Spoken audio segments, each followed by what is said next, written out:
Nuclear Age Peace Foundation. You have the floor.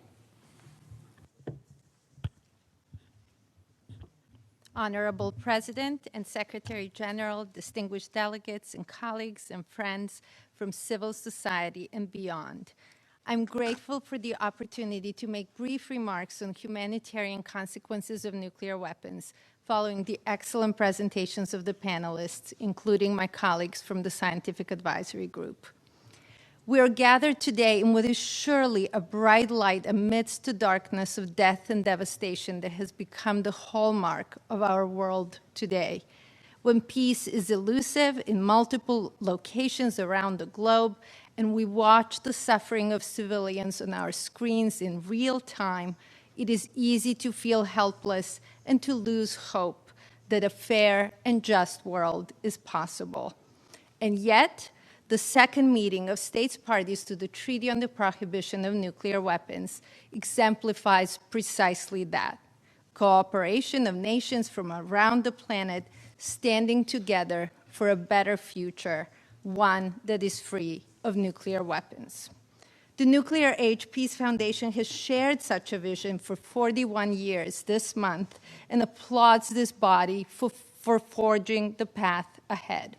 The Foundation never lost sight of the fact that nuclear weapons abolition is an existential imperative for humanity. Today, the nearly 13,000 nuclear weapons could not only kill millions, but also have the potential to end human civilization as we know it and extinguish life on our beautiful planet. To have a treaty that can lead to the elimination of these weapons is a dream come true for our organization and for peoples of the world. We commend you on your vision and fortitude in the face of naysayers and detractors. And we commend your attention not only to those who could suffer due to nuclear weapons in the future, but those who have suffered from nuclear weapons use, testing, and related activities in the past, and who continue to suffer today.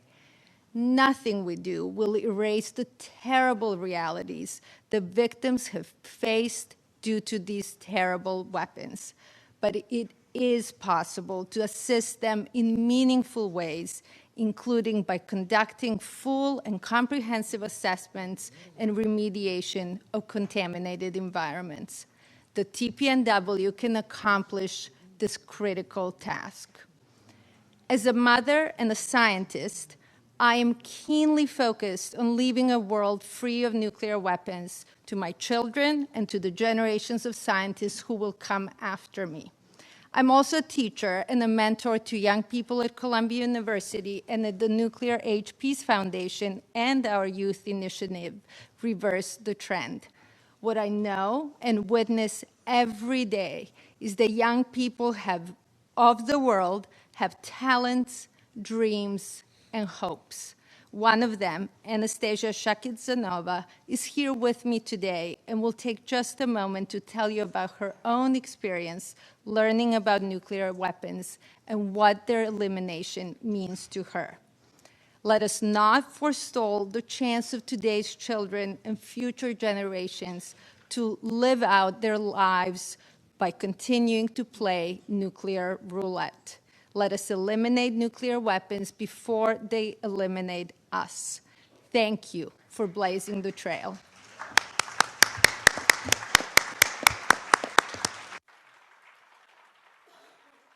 Thank you. Good afternoon, Honorable President, Secretary General, distinguished delegates, and civil society. It is a great privilege to be able to speak before you today. Last spring, I traveled with young people from around the world to Hiroshima and Nagasaki as part of the Nuclear Age Peace Foundation and its youth initiative, Reverse the Trend. We attended the ICANN Youth Forum and met with survivors of both the atomic bombings and the over 2,000 nuclear tests conducted globally. The trip was deeply meaningful and impactful in my life, and I'm still shocked at how little the general public, and especially my own generation, knows about these nuclear legacies, including acute and long-term illnesses, family separations, forced relocations, and poisonings of soil, air, water, and more. For decades, mothers around the world, including in Algeria, Kiribati, and Kazakhstan, my family's home, have been contending with horrific birth defects, widespread infertility, and developmental problems in their children.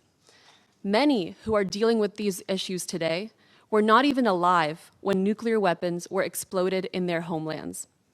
These mothers and other victims require help from the international community. They require justice. I'm a fourth-year student studying political science and sustainable development at Columbia University. Despite being at Columbia and Sciences Po in France for over 3 years, my extensive university coursework never included this history, nor did it discuss the present role of nuclear weapons in geopolitics. How is it possible that something that has been so devastating to so many people is barely mentioned? How is it possible that something that has the potential to end humanity is swept under the rug so effectively? Today, we have 13,000 nuclear weapons, among which are bombs that are hundreds of times more powerful than the bomb dropped on Hiroshima in 1945. Using just 1/3 of these arsenals of Russia and the US alone could cause the most devastating climate change the world has ever seen, nuclear winter. Given these realities, it is morally, intellectually, and politically inexcusable to consign the constantly present risk of nuclear weapons use, whether intentional or accidental, and nuclear war, to a subtle hum in the backgrounds of our minds. Nuclear weapons, their proliferation, and their constant technological advancement is not an inescapable reality humanity must silently contend with. While the challenges of nuclear disarmament are high, just like for any other geopolitical challenge, what's needed is clear: more diplomacy, more negotiations, more human-to-human conversation. I am so deeply grateful that you are doing just that right here, right now. The looming threat of complete human and ecosystem obliteration is not a possibility the world has always lived with, and we cannot passively accept it as an inevitable reality any longer. Thank you on behalf of my generation for working towards a day when these barbaric weapons of mass death will be eliminated from our beautiful planet. Thank you.